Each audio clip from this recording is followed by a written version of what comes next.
Hello everyone, this is Warhawk Beyond 2040 and welcome to another edition of the Black Lightning Season 4 review series. And today I am going to be talking about Episode 7, Painkiller, which I just finished watching earlier today. And this episode served as more of a backdoor pilot for a potential Painkiller spin-off series. And when the news broke out that we possibly could be getting a Painkiller spin-off series, I'm not going to lie, I wasn't exactly doing backflips for it because I've got nothing against the Painkiller character, but I just don't feel he's strong enough to have his own show. The character I would have loved to have seen have their own spin-off series after Black Lightning ends is Jennifer Pierce, because I like Jennifer Pierce. I think she's got a lot more going for her, not just as a character, but I think her story arc could have continued on after Season 4 ends. Maybe she could have been the new hero for Freeland and we could have just focused on more of her adventures and stuff, because she's young, she's hip, she's feisty, and I just think there could have been more to it if she had her own show. And I would have loved to have seen her have her own spin-off series, because I think she's a strong character. I think she's strong enough to carry her own show. It's something I definitely would have liked to have seen, but sadly that's not the case. But never say never. You never know what could happen. But I wasn't really clamouring for a Painkiller series. I'm probably sure there's others out there who might have been clamouring for it. I mean, there's probably Painkiller fans out there who would like to see him have his own show, and that's fine. If that's what they want, then I've got no problem with it. But for me, I'm not too fussed about a Painkiller series. But having just finished watching this episode, it wasn't as bad as it could have been. I was expecting it to be quite boring and terrible, but it actually wasn't that bad. But at the same time, there wasn't really much going for it. It wasn't really enough to get my teeth into. And it wasn't a terrible episode, but at the same time, it wasn't fantastic either. I would probably say this was, in my honest opinion, pretty average, if I'm truly honest.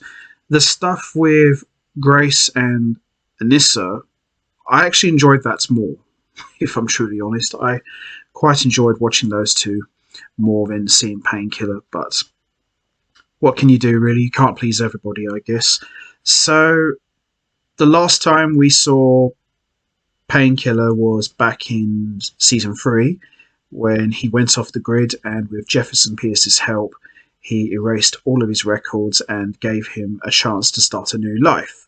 So this pretty much picks up where we last saw Khalil, and also this episode picks up where we left off with Grace and Anissa going on their honeymoon, because they got married in a hospital bed, as you do, and Anissa booked the honeymoon, and it pretty much picks up where we left off with the two of them, going away on their honeymoon to a place called Askik Valley. But overall, this episode was all right. I wouldn't put it down as one of the best episodes I've ever seen. It was average, if I'm honest. So, with that all said, let's get right into it. Let's talk about Episode 7, Painkiller. So we see Grace and Anissa are travelling in a high-tech driverless car into Askik Valley, which appears to be an extremely high-tech city for their honeymoon. So this episode is pretty much picking up where we left off when we last saw these two. So they go to a club, but a man comes to take their photos, blinding them with the flash. Very annoyed, Grace gets up to use the restroom, but is subdued and kidnapped on her way to the bathroom. Anissa, who had gone to get the check, sees Grace being dragged away and pursues, and we see Painkiller also shows up on the scene and attacks Anissa. Now, what was quite interesting about this was you see Painkiller, but inside you see the two personas, Khalil and Painkiller, having a conversation, so that scene wasn't actually too bad. Inside his head, we see Khalil and Painkiller confront one another about killing Anissa. Even though Painkiller knows it's programming from the ASA, he is still in pain until he kills all the Pierces. Khalil and Painkiller literally fight each other inside the head, shades of what we saw last time, but Khalil is ultimately victorious and spares Anissa, bringing her back to his secret lair beneath the bar. Khalil watches footage from what's happened and asks his friend Pilkey what's happened. Filkey puts a logic bomb inside of his head to help give Khalil better control, but he can sense the pierces which lets Painkiller overrides it. Khalil thinks Painkiller brought Anissa to Askik City. Apparently Painkiller has been silent for over a year, and this whole setup was paid for by some secret ASA fortunes that Filkey and Khalil found and took. Another of Khalil's associates, Donald, takes care of Anissa and tells her she will be okay, but Anissa is still very weak. After some guilting, Khalil decides to go find Grace. Elsewhere, Grace's kidnapper, the photographer from the bar, reports back to his boss, Maya, reporting that his accomplice was killed in the escape. Maya is surprised they captured a metahuman, and Khalil tracks him and the photographer down soon after. He claims the people he works for are just interested in mines. Khalil puts a track on the man and the car. Filkey gets a location and sends Khalil there. Maya observes Grace and orders that they keep her sedated. She says she has special plans for her. Meanwhile, Khalil infiltrates the building he was sent to. He takes out the guards one by one and finds a weird room where people are in pods, their brains hooked up to computers, and Khalil takes all of the laptops for evidence. We soon learn that the victims' brains have been cryptojacked and have been partitioned to power to some sort of computer operation, while the rest of the brain has been put into a non-functioning sort of state. Khalil thinks they might be able to use it to get rid of Painkiller once and for all. Filkey and Khalil pay a visit to a woman named Woe to ask her if she knows about Maya, and it turns out she does, and she gives them information in exchange for weapons, but warning that Maya is very bad news. Khalil shows up at Maya's, and inside his head, Painkiller asks to be let out. They decide to work together to save Grace and get the technology and get out. Painkiller comes out and deals with the guards very quickly, and Maya watches from her office, intrigued. She activates a self-destruct to destroy her safe house, then leaves. Grace, who wakes up and becomes wild, fights her way out, but the building is going to blow up. Painkiller wants to end it all, but Khalil talks him out of it, and they both manage to escape. Later, Anissa chats with Khalil, and he asks her not to tell Jennifer where he is to protect her from Painkiller's kill order. She tells him to keep doing the good you're doing.